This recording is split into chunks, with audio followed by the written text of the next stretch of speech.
Hello, everyone. The bold, the brash, the beautiful, all of you willing to fight, to dig and claw and find my live streams, even as I face ridiculous censorship and suppression. It is good to have you here. Good to see you.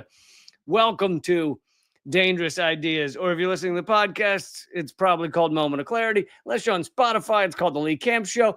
Because when they ban me and they delete my programs, I have to rename them and shit. So who knows what this show is called for you? But I'm happy to see you here. It is good. It is good to see you. It's good to be back after the weekend. I hope you had an okay weekend. I have a lot of stories for you, a lot of important stories. We're going to get into where exactly your tax dollars go. Just how much war and genocide do they fund? Let's get into that. Let's get into what some updates on the ongoing side in Gaza. Some updates on Google becoming the absolute most disgusting corporate entity in the world as it continues down that lovely path. And I've got a bunch of other stories that are incredibly important, incredibly significant. But I'm going to kind of jump around. We're going to be jumping. And I think this will be the last day with the impromptu background. As I should have my studio back in a day or two. Yes, and Rad Angel in the chat is asking what happened to my internet, my worldwide news background. Had to do some fixes to the studio, so I am just filming in a random room before I head back to the studio, probably tomorrow or the day after. Anyway, thank you all for being here. Click thumbs up, click share, click all those things. We'll start off on the topic of Israel, then we'll leave, then we'll come back later because, why not? Why not jump around a little bit? It keeps things lively, doesn't it? Nearly 1,000 Israeli Air Force reservists. Oh, yeah, and by the way, the Pope is dead. Sorry, I should have thrown that out there at the beginning. The Pope has died. And he was, as popes go, if you're going to be religious, as popes go, he was one of the better ones. If you're going to do the Pope thing, if you're going to go down the Pope path, that's the type of Pope path to go down. Now, I don't think you should be down the Pope path, but if you're in the Pope path, that's the Pope path to be in. Did I clear that up? That is all you need to know about Pope Francis. Anyway, nearly 1,000 Israeli Air Force reservists demand an end to the Gaza war, is what this is, from Haaretz. So they call it the Gaza war, not the Gaza genocide. And they demand a hostage deal. And of course, this is a big deal for a country that is in the middle of perpetrating genocide to have so many soldiers, so many people in the military sign a letter willing to put their names down and say, this war is garbage and we want out. It really is not common. So the fact that nearly 1,000 signed on is pretty impressive. In the letter signed by reserve and retired aircrew fighters, they wrote, currently the war serves mainly political and personal interests, not security interests. The continuation of the war does not contribute to any of its declared goals and will lead to the deaths of hostages, Israeli soldiers, and innocent civilians, and to the attrition of the IDF reserve forces. To take that out of military language and put it into human language, this war is bullshit and you're getting us killed. I think that's essentially what it says. Hello, everybody. Hello, Wendy, John, Holly. Hello, everybody in the chat. Thank you for being here. Please let people know to share this and throw in a thumbs up or a hello or whatever. Yes. I should also point out that the Pope Francis died a day after meeting with J.D. Vance, which I think is probably not that unusual when you meet with J.D. Vance. I think most people, perhaps, last I heard it was 78% of those who meet with J.D. Vance die afterwards. But in the letter from the reservists, they said it serves political and personal interests. So this war is not about actual security of Israel. And of course, anyone with half a brain cell knows that. As has been proven in the past, only a deal can bring back the hostages safely, while military pressure mainly leads to the killing of hostages and the endangerment of our soldiers. So, this is what you and I might say all the time, but this is not common to come from the Israeli military, from the IDF. They're saying, hey, guess what? You know where when the hostages have been released? They've been released when we've had deals. They've been released when we've had ceasefires. And Israel and Netanyahu the Israel ruling elite in general have done everything they can to make sure there are no lasting ceasefires. They do not want lasting ceasefires. In the last ceasefire, they made sure it included a clause that said Trump would support them no matter what if they broke the ceasefire.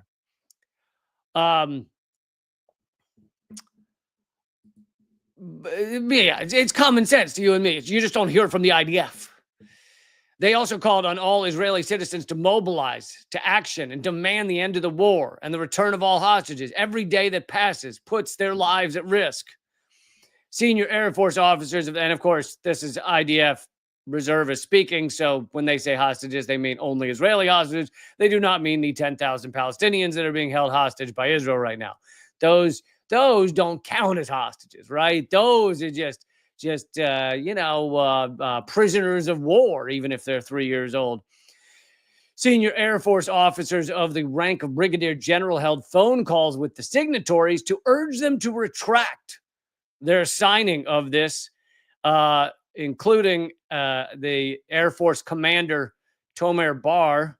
Bar warned that if they signed the letter, they would be dismissed from service, which, you don't have to threaten me with a good time. If I were these guys and I'd signed this thing and he's like, listen, if you don't cross your signature out, you're going to get kicked out of our genocide squad. I'd be like, let me think. Wow, that sounds like a great day. That sounds like the best thing that could ever happen to me. But he agreed with reservists that it would make sense to sign a ceasefire and hostage release deal in the near future. Only 25 of the 970 who signed the letter changed their mind when they were threatened with being kicked out of the quote unquote service of the Air Force. 8 additional reservists added their signatures. I love that. He's like, if you don't take your names off this, I'm fucking firing you. You're going to be out of the Air Force immediately. And 8 more people were like, actually, let me get on that. That sounds pretty good. Do you have a pen? Anyone got a pen? I wasn't going to sign, but he just said, just a royal FU for him trying to get people to cross their names out. So yeah, 1,000. This would be in any other time, this would be considered a pretty large level mutiny in the Air Force of Israel. Of course, these are unusual times where apparently genocide is normalized and murdering children in hospitals is normalized, and tens of thousands of Israeli businesses going bankrupt is just the norm now. So I guess this is not as big a story within these times, but usually this would be a big story. Okay, I'm going to go on to my main topic today. However, I will come back to more on Israel, Gaza in not long. Don't forget to click thumbs up, click subscribe, all that good stuff. Just a quick reminder, I hope you watched this past week's Unredacted Tonight. I'll mention it again later. That came out on Thursday. There will not be a new Unredacted Tonight this Thursday. We're taking a week off, but we will be back the following Thursday. But I hope you watched this past Thursday's episode. I think you will enjoy it. All right, let's move on to where exactly your tax day was a few days ago, and let's talk about where your tax dollars go. Now, I'll preface this by saying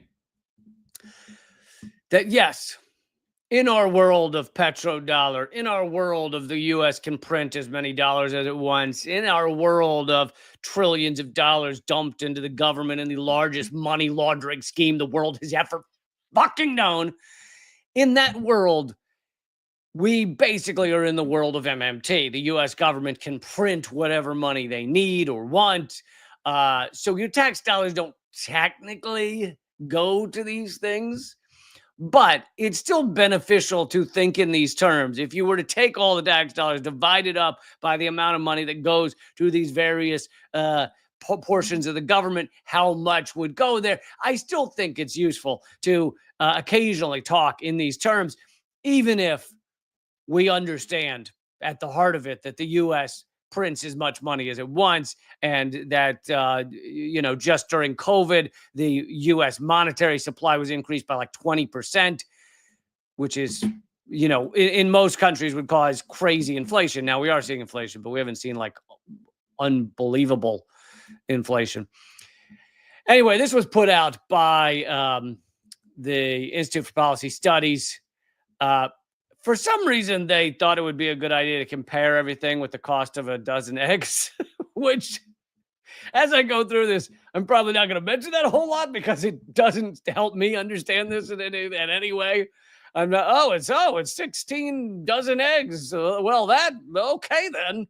It did nothing for my understanding of this. So I don't know. It sounds like the type of thing, having worked in the past, having been in offices, years ago, and it sounds like the type of thing that a manager throws out there, or whatever, the director or something throws out there. I got an idea. Some guy who it always adds ideas, but then he's never the one in charge of implementing them, so he just throws them out, and then you go do that thing I said. And so it sounds like that. Like they came in for the meeting, they're like, we're gonna put out an article that breaks down where your tax out, and he goes, how about this? How about you compare it to eggs? Because people care about eggs and they're getting expensive.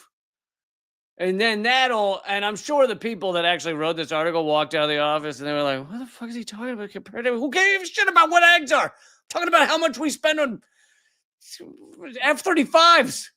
Who gives a shit about eggs? But they're like, well, he said we got to do. So then they did it, and it doesn't make any sense at all. There's no reason you need to know how many eggs you donated to. It's just stupid. Okay. But the other parts are useful. 3,000. So this is for the average taxpayer. This is how much of your average taxes last year, so the taxes you just paid go to various things. Each of us, every American paying taxes, spent $3,700 for weapons and war, including $1,430 to Pentagon contractors, to Palantir and Google and Lockheed Martin and General Dynamics and Raytheon and Amazon. Each of us, every goddamn American, spent $1,430 on Pentagon contractors. We spent $5.80 just on SpaceX. You sent $5.80 to SpaceX. We each spent $98 for deportations, immigrant detentions and border controls, versus just $26 for refugee assistance, which the Trump administration has just ended. So last year, you and I sent $26 to refugee assistance. These are the people with the least in our society. These are people who need help the most. These people are fleeing fucking catastrophic lives, many of them because they live in countries that the U.S. has utterly destroyed, either economic or otherwise. And each of us gave $26 to refugee assistance, and Trump decided, that's way too much. Let's get that down to zero. And we each spend $98 for deportations. We each spend $149 for the National Institute of Health. Compare that to $3,700 for weapons and war. We each sent $39 to USAID, our coup manufacturing organization. And we each spent, you ready for this? How much do you think we spent on the Interagency Council on Homelessness that coordinates across agencies to end homelessness? Anyone want to give a guess? We each gave a penny. We each gave one penny to the Interagency Council of Homelessness. Now, what this really speaks to is the Interagency Council on Homelessness is a largely nothing agency that they've created to pretend that they give an F about homelessness. We live in capitalism that churns up human lives and spits them out, and a large percentage of our society ends up either homeless or maybe not quite homeless, but sleeping on a friend's couch, or maybe not quite sleeping on a friend's couch, but way behind on their rent, et cetera, et cetera. If you were to add up all those who are housing insecure, it would be way bigger than just the number of people on the sidewalks. And that is how our system works. And our government doesn't give two shits about these people because they are what's spit out by capitalism. They don't matter to the ruling elite. And so they create things like the Interagency of the Homelessness, and they don't fund it because they don't care. And even, you know how much they don't care is even in the moments where they've solved, where a state has solved homelessness, essentially, like Utah, where they solved homelessness. They got rid of 95% of all chronic homelessness. Even in those cases, what did they do? They undid the policies that got rid of homelessness. They stopped doing it. And what policy got rid of homelessness? Giving each chronically homeless person an apartment and a caseworker. And that actually costs the state less than having someone homeless because a cheap one-room apartment costs less than emergency services, the police services involved, the homelessness shelter services, etc. So Utah is one example where, and as Utah was doing this, the rest of the country, the rest of the United States said, yeah, none of us are going to do it. None of the rest of us are going to do it. Yeah, oh, they solved homelessness. Oh, they got rid of homelessness. We're not doing that. Now, of course, getting rid of homelessness does not mean people aren't suffering, because in capitalism, you inevitably are going to have great amounts of suffering. It just means there wasn't anyone chronically living on the sidewalks. Okay, let's move on. So we mentioned the $3,700 for weapons in war from each of us, which, in case you're wondering, equals 628 dozen eggs. I have no idea what to do with that information. Institute for Policy Studies. Is that supposed to tell me eggs are expensive or they're not expensive, or I should buy more, or I should buy the eggs and drop them off at the Pentagon? I don't know what to do with that number. Why? I don't know what to do with it. It didn't help me understand anything. Okay, but of that 3,700, 2,900 for the Pentagon, 1,430 for Pentagon contractors, $610 for troops. Hold on, was 1,430 what I said? Oh, yeah, it was. Okay, towards Pentagon contractors. $610 for the troops, $388 for the top 5 Pentagon contractors, $43 each and every one of us sent $43 to the catastrophic F-35 jet fighter. And here's another pop quiz. So the way Trump and Elon Musk and a lot of the right wing always talk about it, diversity, equity, and inclusion programs are just a catastrophe. They are just destroying this country. Now, at the heart of this is really just that they want to make racism great again. Is really at the heart of this. But how much do you think of our tax dollars, if 3,700 goes to the Pentagon, but from each of us, how much of that do you think went to DEI programs in the Pentagon? This catastrophic program, this massive program, right? They've been searching out anyone who might have been a DEI hire at the Pentagon. Anyone who's not a white male they accuse of being a DEI hire at the Pentagon. How much out of that 3,700 do you think we paid to DEI programs in the Pentagon? The answer, 37 cents. A giant amount to DEI programs. 37 cents from each of us. And more importantly, that equals no eggs. No eggs for you. $115 for nuclear weapons, which, by the way, we should be getting rid of. For those of you who have forgotten, we have enough nuclear weapons to obliterate the world multiple times over, because apparently just destroying all of humanity and the ability for crops to grow for like 1,000 years or 10,000 years or whatever.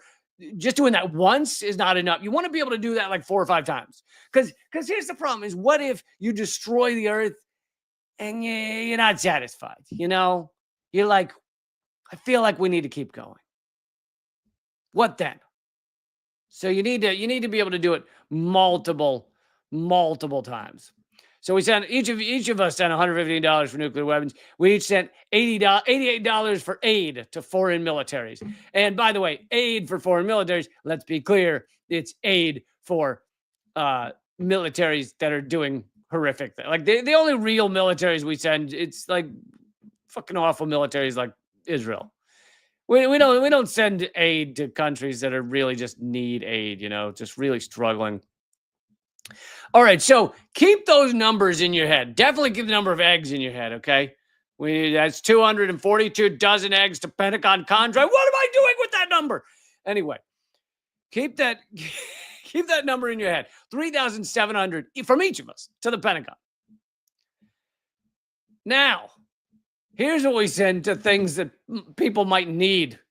You and each of us send $445 to food stamps, which 40 million people depend on. 40 million people depend on food stamps, and you and I send $445 to food stamps, which is going to be cut down because they're one of the biggest things Trump and Doge and them will do is other than fire a lot of the people that are capable of dealing with these things, so that like food stamps don't get to people just because the agency doesn't run appropriately, and a lot of people lose out on food stamps for that. But one of the bigger things is just changing the definition of poverty. You lower what counts as poverty, and then far fewer people get food stamps. You lower what counts as poverty, and then far fewer kids get school lunches. So that's one of the things I saw Trump is doing that or working on that right now, is just, what if we define poverty as if you make more than 2 cents a month, you're not poor. If you did that, you'd have like 10 people. That's great on food stamps. That's amazing. Yeah, we solved the food stamp problem. We just changed the definition of poverty. Thank you, Jorge, for supporting this show. Means a lot. Solidarity. I do not frown upon super chats. Please send in a super chat if you'd like to support the show. More importantly, join up at leecamp.net or on Patreon. In a second, I will tell you all of the stuff I'm giving away if you join up on leecamp.net or Patreon. It's the most I've ever given away for becoming a member for a whopping $6 a month, which is like one egg. It's 1 dozen eggs. That's it. You can join up on my Patreon for 1 dozen eggs. Isn't that amazing? Okay. But we also, you and I sent $120 to school lunch and nutrition programs. You sent $120 to school lunch and nutrition, which 28 million kids rely on. And we sent $3,700 to the Pentagon to murder children overseas. Okay, so there's a little rundown of where your money goes if you were to actually like chop it up, how much money from each American goes to these things. As I mentioned at the beginning of this segment, if you missed it, our money doesn't technically go to these things because the U.S. largely prints whatever amount of money they want. So, which also, that completely sets fire to the argument that, oh, well, we can't give everyone health care because we don't have the money. We can't pay for Social Security because we don't have the money. We're running out of money. We don't have money. The other thing that sets fires to that argument of, oh, we can't have health care, can't give people health care like every other fucking country in the world. Can't do that because we don't have money. The other thing that sets fire to that argument is we have massive loopholes for corporations, for the richest American, so that they're paying like a tiny percentage of the amount of taxes that you and I are. So, all you have to do is close those loopholes, and you would have crazy amounts of money.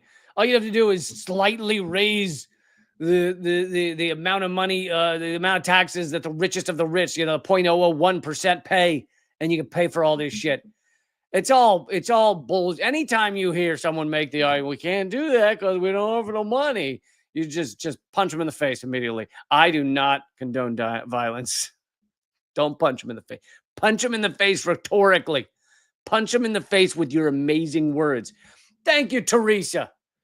Teresa, love you. Teresa, not sure what happened, but you gave a $3 super chat followed immediately by a $10 super chat. But I'll take it. Whatever works for you. I don't know. Maybe it has something to do with the way it reads the thing. But anyway, Teresa says, absolutely, the least we can do is show up, like, share, and support if you can. Our truth warriors. Love you, Teresa. Thank you for the support. Really appreciate it. And Joseph George just became a member. Thank you for becoming a member. Really appreciate that.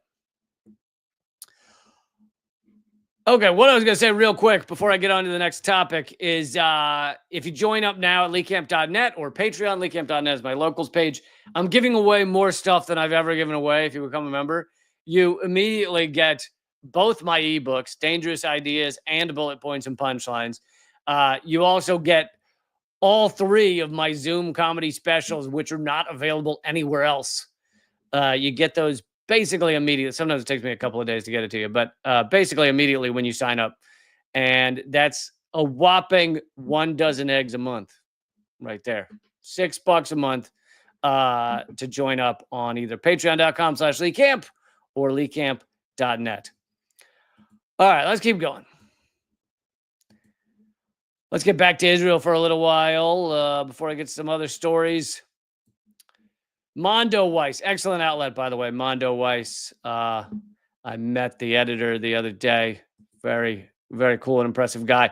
This article is saying the UN is saying evacuate everywhere. The UN says humanitarian conditions in Gaza are now the worst they've been in the entire 18 months since the genocide began.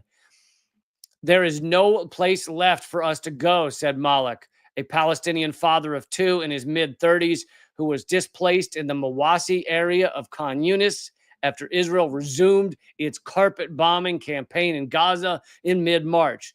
Now the occupation army has dropped leaflets ordering people to evacuate almost every place in Gaza. They're telling us to evacuate everywhere. And I have some contact with one person in Gaza who has just decided they're not moving anymore. They've been told to evacuate, but there's nowhere left to go. They don't feel they're any safer by evacuating. And so they're just staying where they are. Now, of course, why would Israel do this? Why is Israel telling everyone to evacuate everywhere? What do they gain by that? Well, all it means is that Israel can kill anyone anywhere and say, we told them to evacuate. That's really the whole purpose of it. That combined with a form of psychological warfare where, I mean, imagine the insecurity it brings if you're already in the middle of this genocide zone and then leaflets have just rained down saying, get out of your area, but you don't know where to go. You don't know what kind of stuff you can bring. You don't know whether you can carry this stuff. You're trying to deal with keeping kids safe and alive. And it's the most egregious horror show you can imagine. And a lot of them are saying we're not moving anymore. Like, we've evacuated 5 times. We're going from tent city to tent city, and many of them are just giving up. So Malik spends his time in a tent encampment, whereas he and his family have stayed for months now, originally from Beit Lahia in North Gaza. Malik's family has been displaced 7 times since the genocide began. The Coordination of Humanitarian Affairs office at the UN says it has now been a month and a half since any supplies were last allowed through the crossings in Gaza, by far the longest such halt to date. So no supplies are getting in. They're trying to create a full-on starvation. Thank you, Joseph George, for supporting the show. Really appreciate it. Solidarity. And this is coming from Drop Site is reporting multiple credible sources, including UN agencies, 12 major NGOs, journalists on the ground now report that most of Gaza's 2.2 million people, by the way, it's not 2.2 anymore. That's what it was prior to October 7th. If it's accurate that 200,000 have died from bombs, famine, or disease, then it would mean 2 million or 1.9 million are left. Anyway, most of the remaining people in Gaza are now surviving on 1 meal a day or less due to Israel's total blockade on food and other essentials since March 2nd. The CEOs of 12 major aid organizations, including Oxfam, Save the Children, CARE, NRC, and others, said in a joint statement, survival itself is now slipping out of the reach of the humanitarian system that's at a breaking point. Every single person in Gaza is relying on humanitarian aid to survive.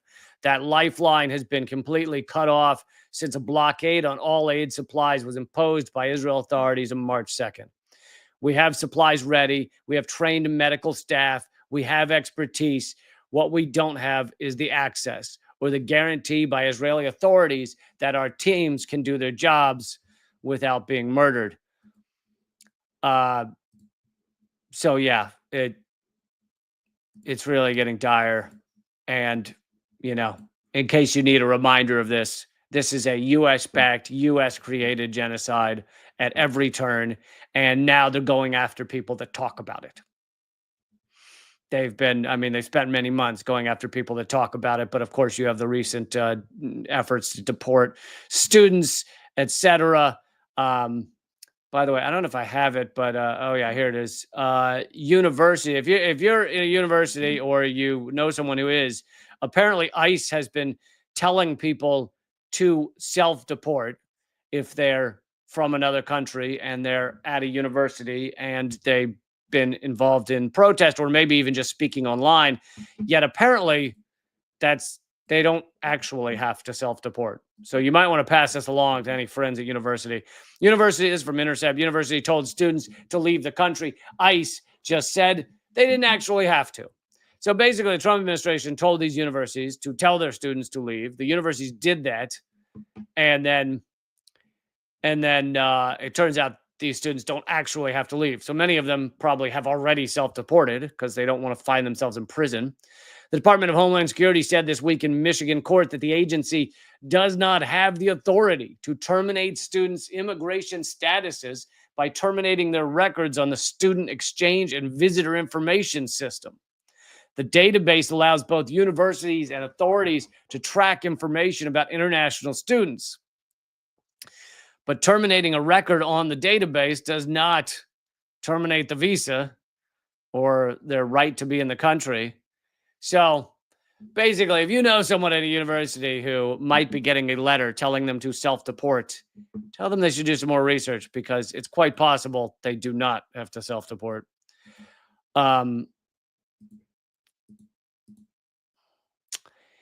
Anyway, severe starvation in Gaza is kicking in, and Israel is as horrific and bloodthirsty as ever. And who is helping them the most? Well, the United States. Which companies in the United States, other than the U.S. military and us shipping bombs over there? Well, you've got the normal weapons contractors, Raytheon, Lockheed Martin, shipping them missiles to drop on children, but also Google. Let's not forget how much Google has done to support this genocide, and apparently it's getting worse. This is from The Nation. There are many Google workers saying things like, I've worked at Google for decades. I'm sickened by what it's doing. So these are people that did not have a problem with Google 10 years ago. They didn't have a problem with data theft. They didn't have a problem with destroying other companies and becoming one of the largest corporations in the world. That was not an issue. But now the whole we're going all in on genocide seems to be turning some Google employees around.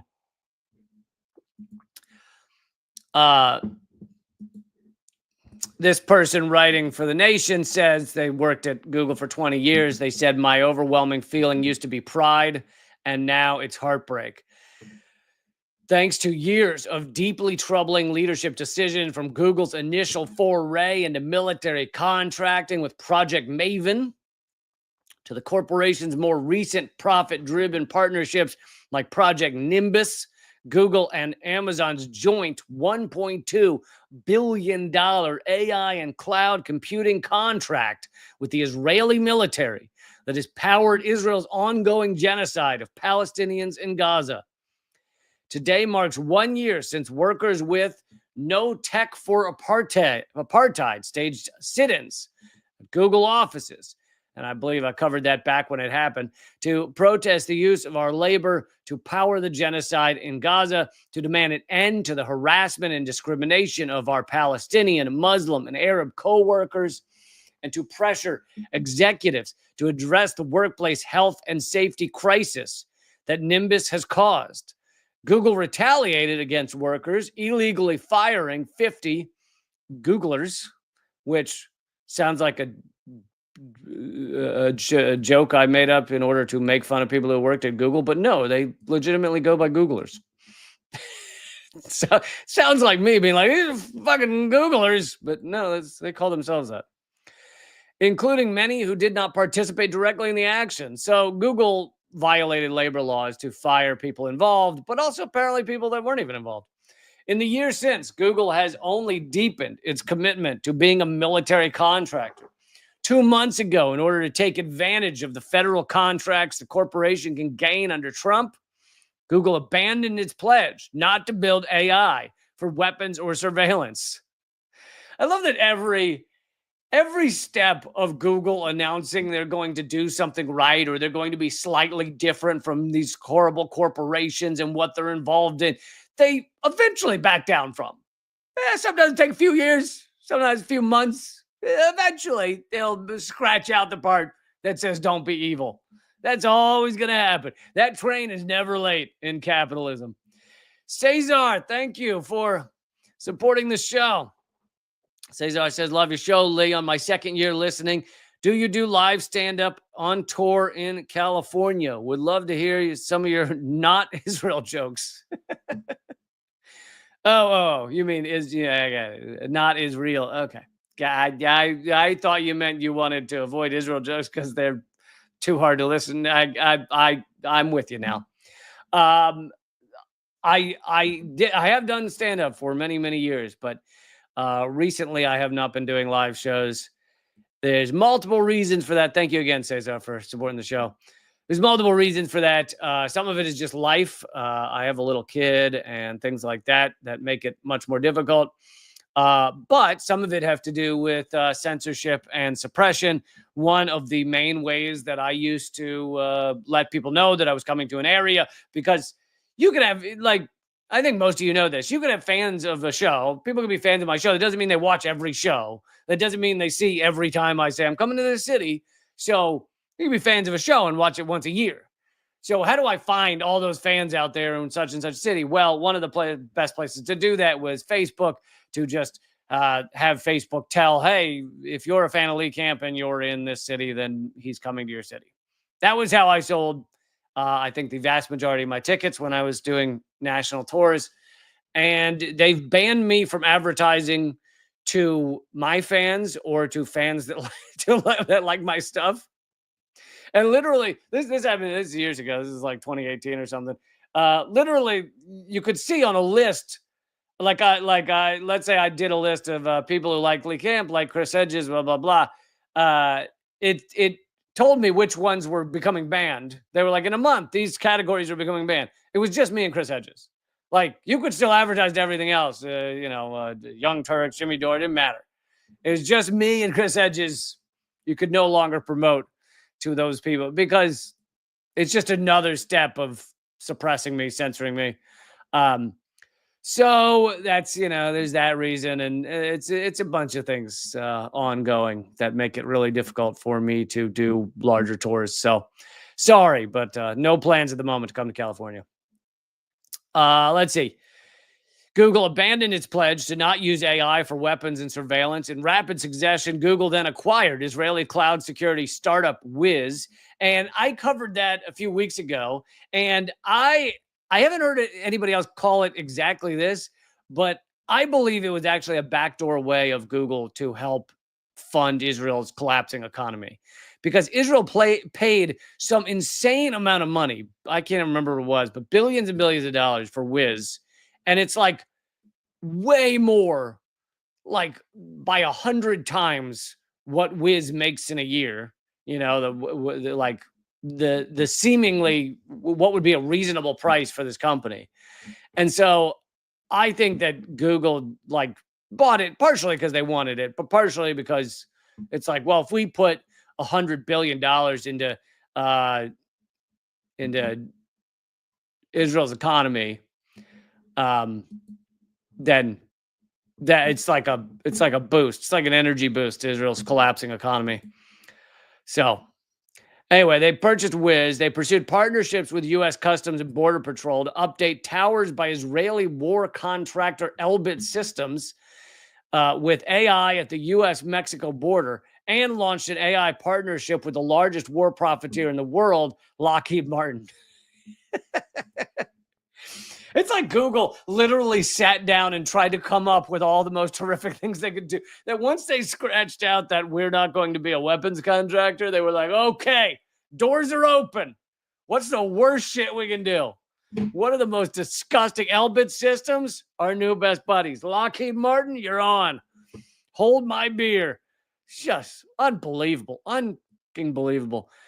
Denise, thank you for supporting the show. Denise says we have to be extended. We have to be the extended marketing team if we want truth to go viral. Couldn't have said it better myself. Thank you, Denise, for the solidarity. So yeah, Google worse than ever, going all in on weapons contracting, and a certain number of Googlers are protesting, which is good to see. Here's an interesting story that's not getting a lot of coverage. Israel has put a gag order on this story. This story cannot be covered in Israel or you will be arrested. An Israeli minister's daughter is accusing the family of sexual assault and I think other forms of assault as well. So Shana Strzok, daughter of Israel's Minister of Settlements, Orit Strzok, filed a police complaint in Italy. She accused her parents and one brother of sexually assaulting her. The court has restricted the publication of suspect names and investigation details at the request of those involved. Again, it is illegal to report on this in Israel because it's a democracy. Israel's a free and fair democracy with freedom of speech and freedom of press and stuff, right? So Shauna also revealed in her complaint that she witnessed the abuse of 3 younger brothers. After years of beatings and guilt, I finally spoke out. The memories are overwhelming, but I need justice, she says. The family, now you might go, okay, well, this is one lady, you know, maybe she could be, there could be something wrong with her. Maybe she's not telling the truth here. Who knows? It's one word against another word. But except for the fact that this family has a known history of violence. Orit Strzok, the minister, is one of the most notorious supporters of violent settlements, which is land pillaging, land stealing. In 2007, Shoshana Strzok's brother, Zviki Strzok, was convicted of kidnapping and torturing a 15-year-old Palestinian boy. Orit Strzok, the minister, is known for her support of Israeli settlements, land pillaging, and hardline views. She has repeated government claims accusing Hamas of sexual violence during the October 7th military operation, which has never been proven. These claims have been used to justify Israel's genocide in Gaza. Now, Strzok herself faces accusation that she R-worded her daughter.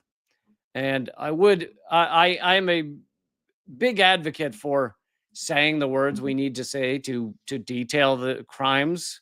However, I also know that YouTube will show these videos to absolutely no one if I say certain words. So, but yeah, I wonder why that story is banned in Israel.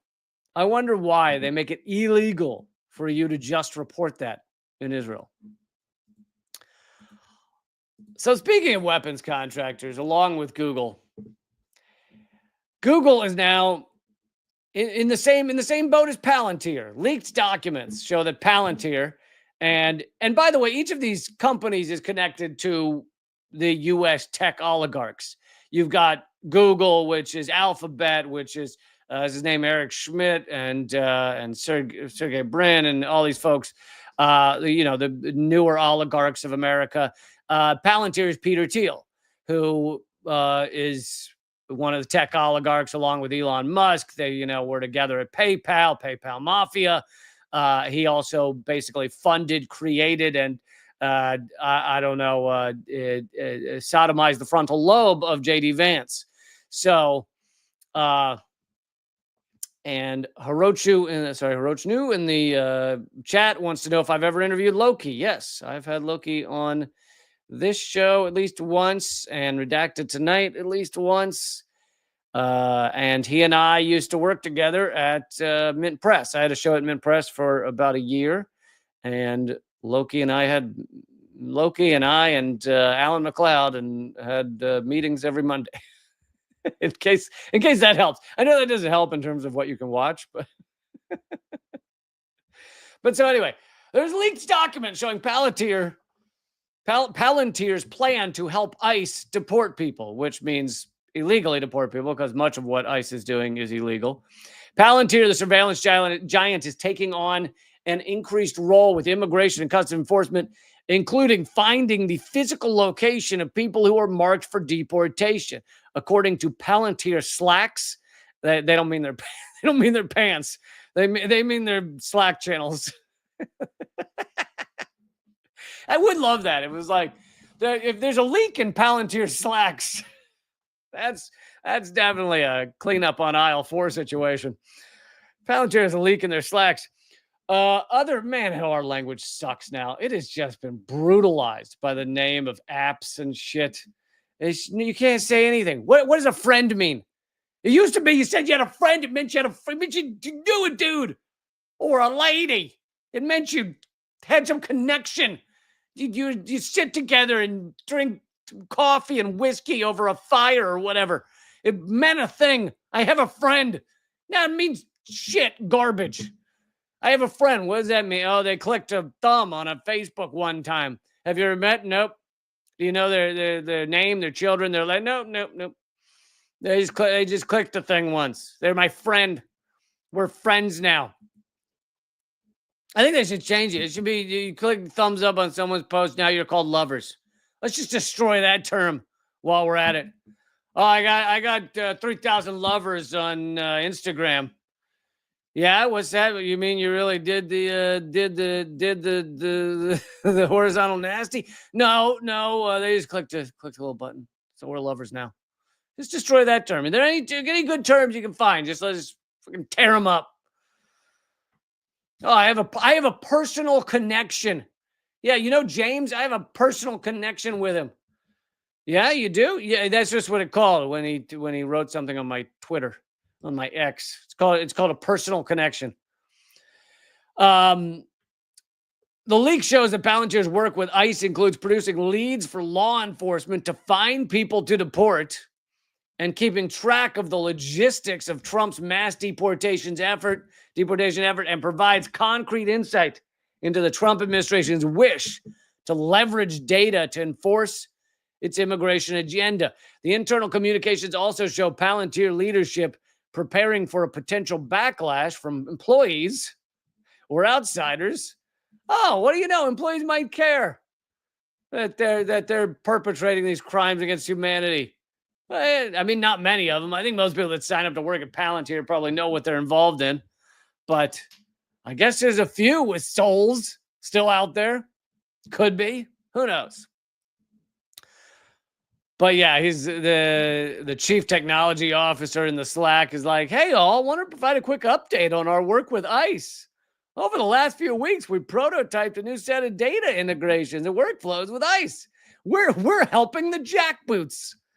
We're helping the brown shirts. Yeah.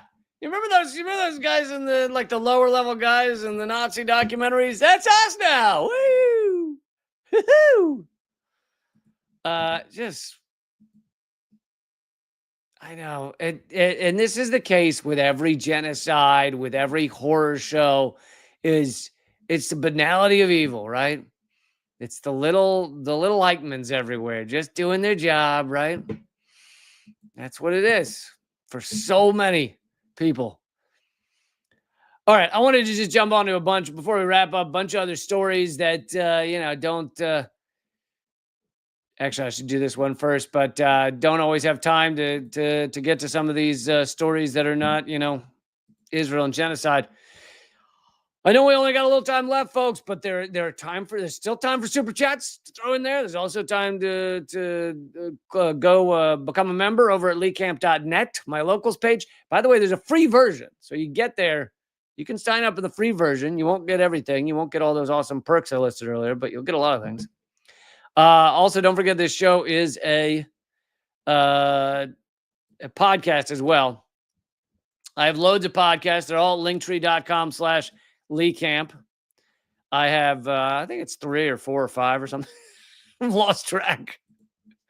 No, I have this podcast, which has different names, and I have Government Secrets, which you also might enjoy, where we go into the history of government secrets every week or every other week.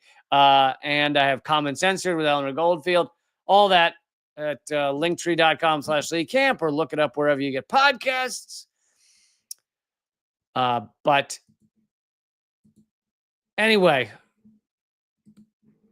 this speaks to this goes with the deportation stories, actually, is international tourists are now changing their minds coming to the United States, because the U.S. is imprisoning or deporting people that come for tourism, that just want to see the United States, which U.S. used to be one of the most open countries in terms of, like, you could come here and be a tourist. And now they're shutting it down. And here's NBC News reporting that tourists are pulling back. There's $90 billion in lost revenue looms as visitors from Canada, Germany, United Kingdom, all heavy declines in tourists coming to this country because they fear being put in a goddamn prison for being a tourist.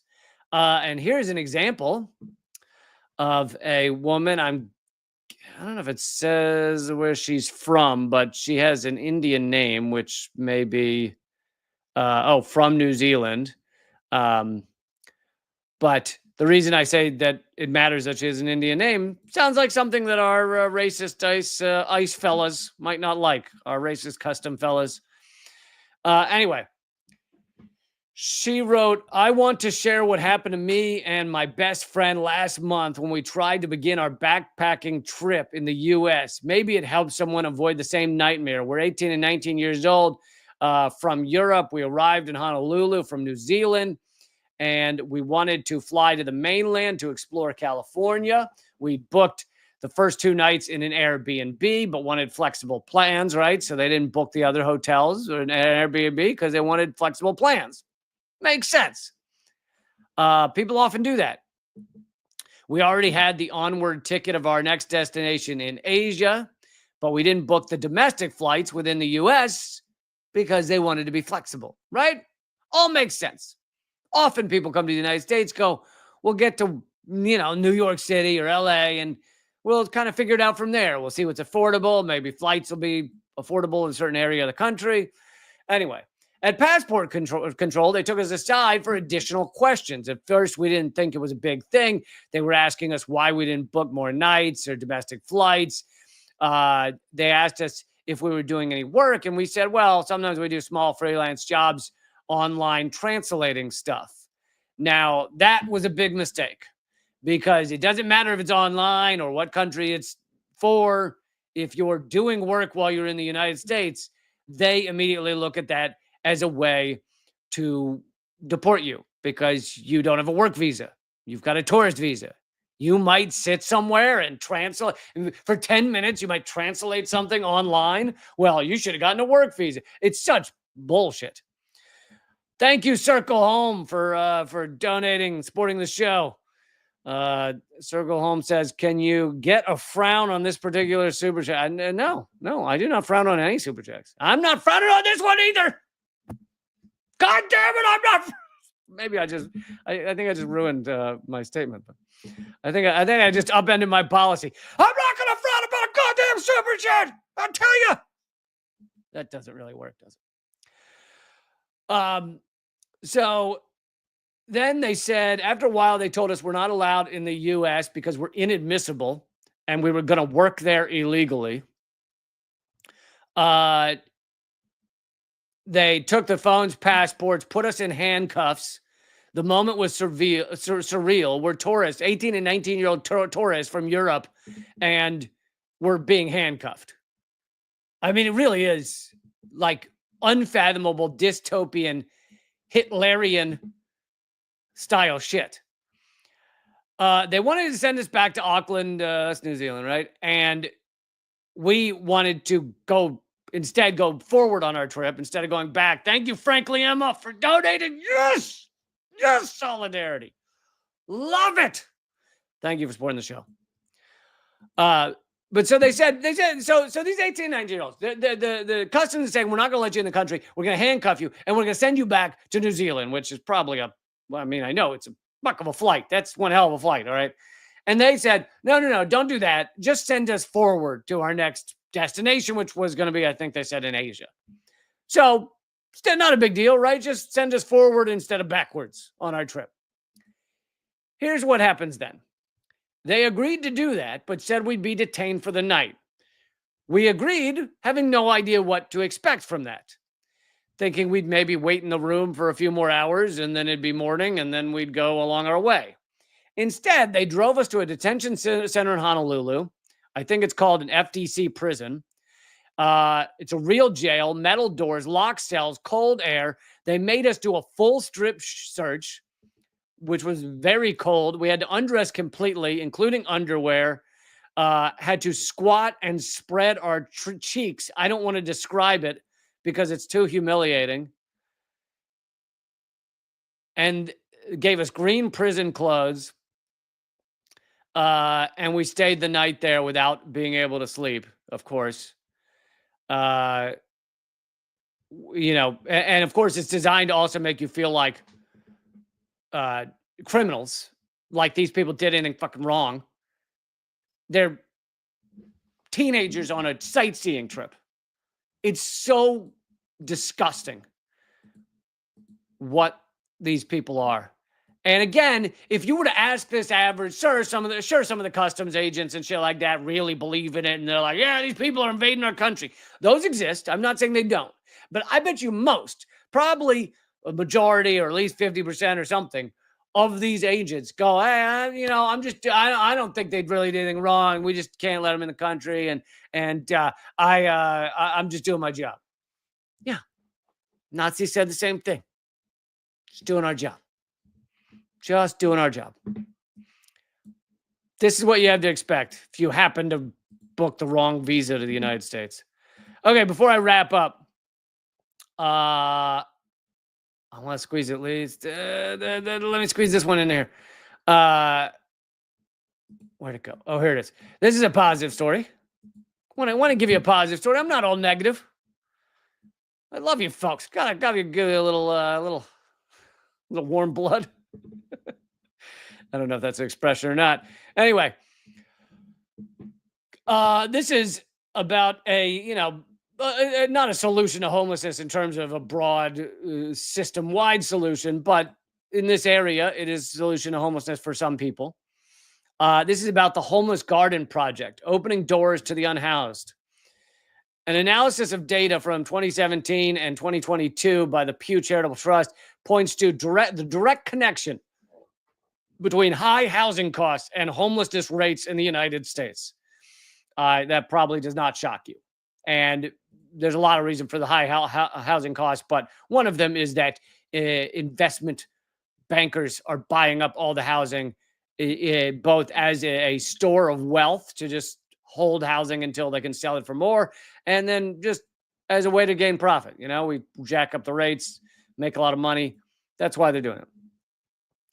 A 12-month program, but anyway, so they talk about homelessness in Santa Cruz is a real problem. And there's a program there called Homeless Garden Project. It's a 12-month program. It's helping remedy this situation by providing unsheltered Santa Cruz residents with transitional employment, job training, and housing resources.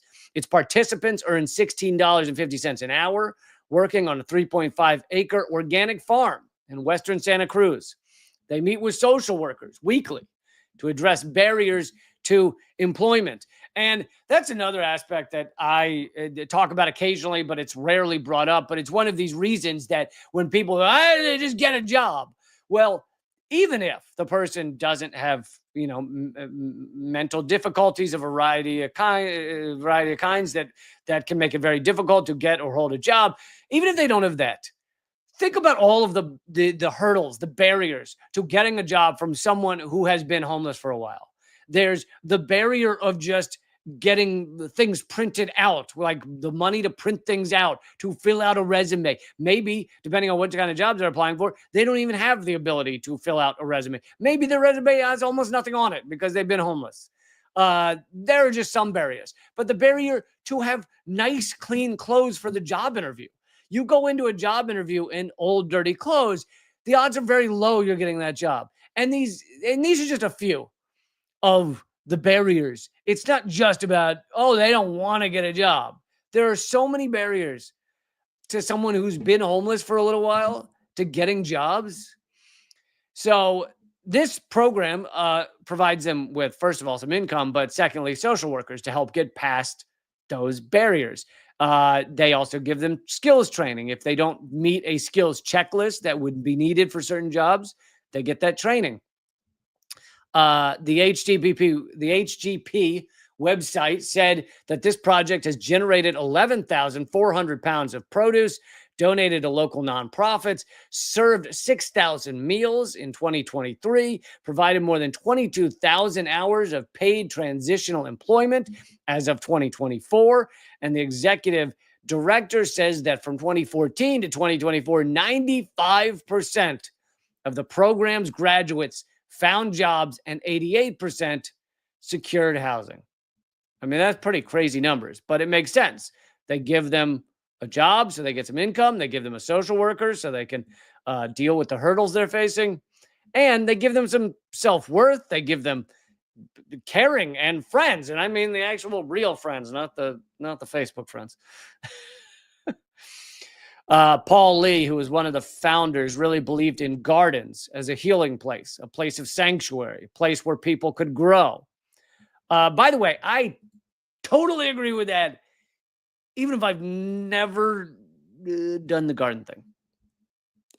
I cannot recall the last thing I planted. Seeds of doubt. I've planted seeds of doubt in a lot of people's minds. So I guess I do a lot of mind planting. There's that. But actually, like the literal type of garden with the seed in the ground, I have zero recollection of having ever done that. So I don't know. I don't know if it's wrong, if it's hypocritical to be supportive of something you've never done. Is that okay? And that's a good kind of hypocrisy, to be supportive of something positive, even though I've never done it. I am all for gardens. I think gardens are kind of awesome. Kids love them. Old people love them. Others that are not kids and old people love them. A lot of people that love them. I think it's, and then of course, there's the fact that if you plant things and you eat them, you're taken away from the capitalist shit show. So that's good too. The project gets help from more than 2,000 volunteers yearly. Community members offer their time and service at the farm, the store, and events. Some volunteers lead practice interviews to prepare participants for job interviews, and Master of Social Work students intern for the project throughout the school year. So really a lot of awesome aspects to this. And it's just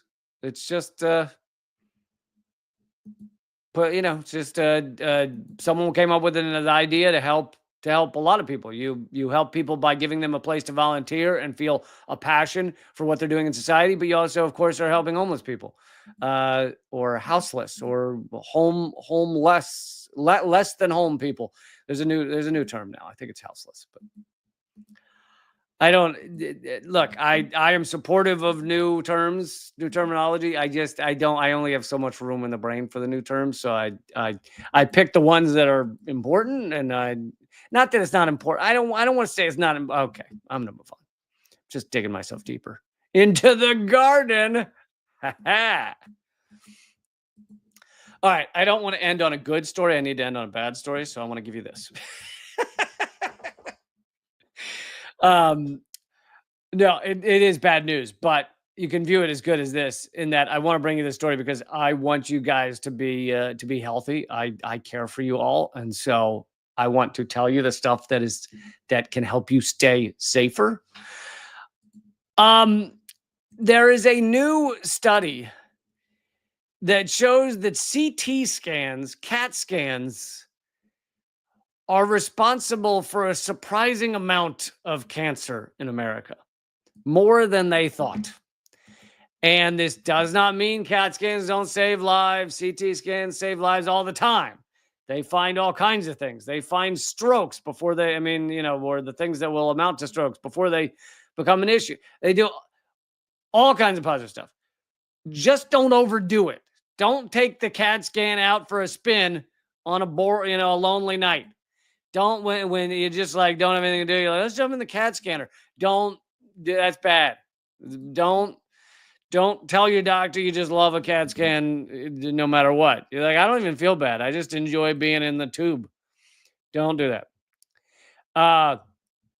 This is from NPR, but I haven't heard much about this story, even though obviously NPR covered it. CAT scans diagnose afflictions, but the radiation emitted by this essential diagnostic tool may cause more harm than previously known and could eventually be responsible for roughly 5% of all cancers in America.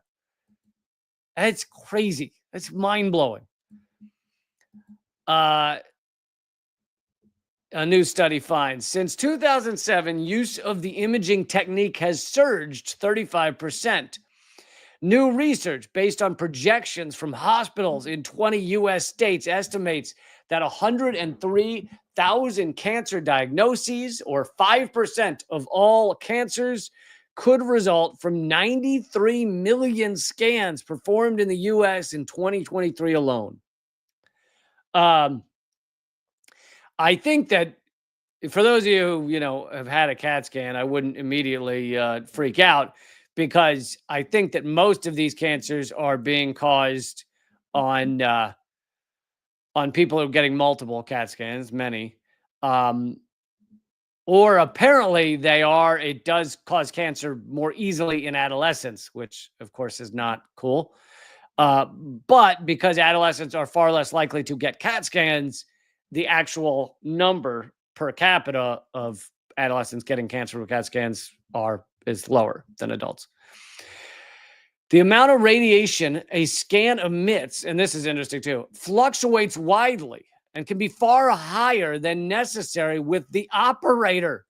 It's human error half the time, not the machine making the difference. The dose at one scanning facility can be 50 times higher than another. So if you walk in to get your CT scan and the guy's like, so I'm just going to push this button and you laying there, I think, and I'm going to turn these dials. There's a lot of dials here and I feel like I should turn them because if I wasn't supposed to turn them, they wouldn't be here. Is what I'm saying. If he says that, I would think about getting a second opinion.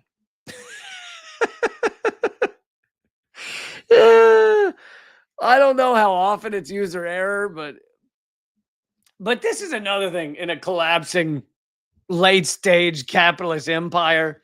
The regulations just go out the window because the corporations, the rulers, the oligarchs get more and more power. And what do they hate? They hate regulations. They hate being told they can't do things. So they just rip up all the regulations. I think Trump's in the process of stopping most FDA food inspections. So if you find chunks of glass in your ground beef, don't be surprised. But this should be regulated. They should know how much radiation these people are pumping out, and if you're doing it wrong, there should be ramifications. There's like someone should walk in and be like, dude, you're totally zapping that guy's balls off, man. Hey, you know how he's glowing red? You might want to crank that down a little. But we don't have that in our society, apparently. How is this not regulated? How much the user is pumping someone full of radiation. Jesus, man. The other thing is you might want to, as you walk in, you see the person get ready to turn the dials, go, I'll take the light. Give me the undercooked version. Okay. I want it lightly, just crisped. I want it just rare. Give me the rare setting. Very pink. Okay. Very pink. Not well done. Just whatever you do for other people, crank it down a bunch of notches, okay? Because I don't want to see any grill lines on my flesh when I come out. But yeah, and this is another example. Oh, okay, this is a little more. But this is another example of something that, yes, it's helping us. It's like much of what like the stuff Big Pharma sells. A lot of it, not all of it, a lot of it is beneficial to people if it were done right and if it weren't exploitative and if they were actually trying to just help people. There is a certain proportion of it that is good for people to have.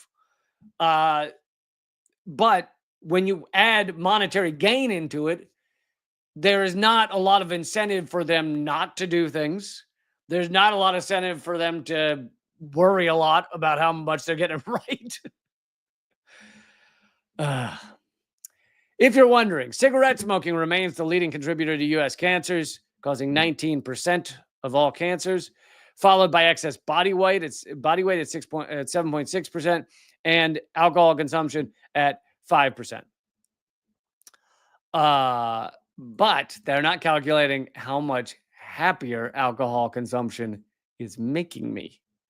That's not in there. Put a number on that, huh? Why don't you? I also wonder when they say those things like it's, cigarettes responsible for 90% of cancers.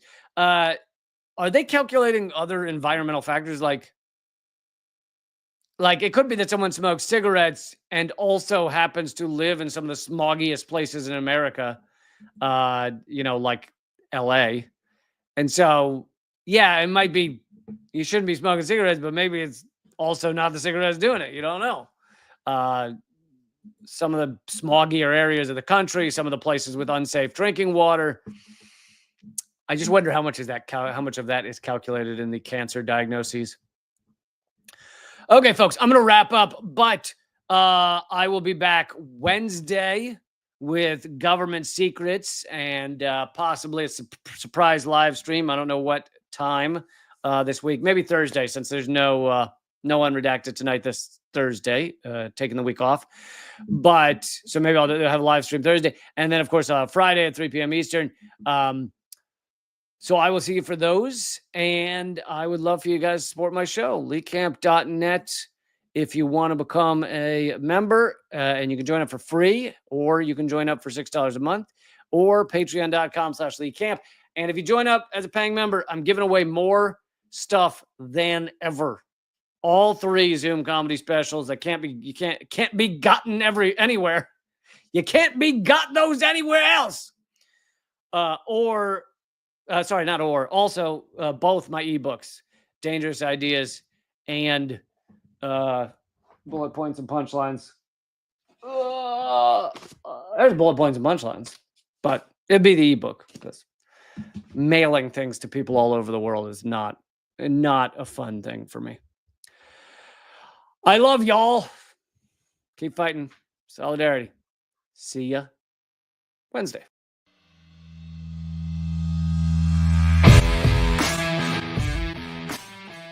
Well, brother, I salute you, though, man. You're one of the few that bring together this tremendous artistic talent and still be in such deep solidarity with oppressed people.